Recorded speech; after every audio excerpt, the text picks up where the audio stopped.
weißt du nicht? Ich lese da gerade Erinnerungen an fröhliche Feste. Da kommt mir gerade etwas in den Sinn. Aber bevor ich anfange,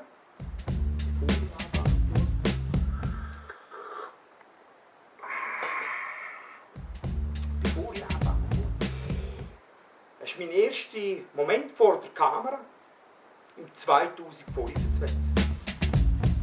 Da haben wir uns gedacht, wir machen einen kleinen Rückblick auf das 24 und gehen den Dezember nochmal durch.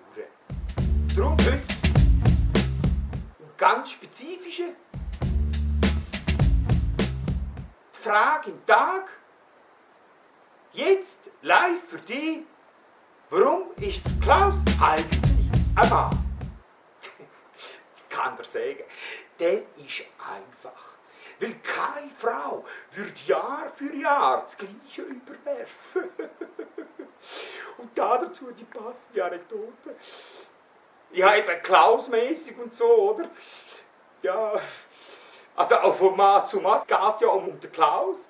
Alle von uns durchlaufen die Phasen. Du glaubst an Klaus als erstes und dann glaubst du nicht mehr an Klaus als zweites und dann als drittes spielst du Klaus. Jetzt musst du hören, was als letztes kommt. Das siehst du aus wie der Klaus. Weißt du, was ich meine? Ja, zum guten Schluss kommt es, oder? Wir alle wissen es. Du musst gut hören. Er hat seinen Sack auf dem Rücken. Und die Schelle in der Hand. Wie kann das sein, oder? Lassen wir es sein. Kleines Wortspiel für die grossen Kinder unter uns.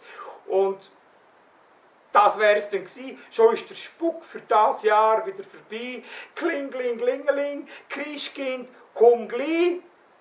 Schon bald will es neues Jahr sein. Ciao zusammen und bis zum nächsten Mal. Danke vielmals.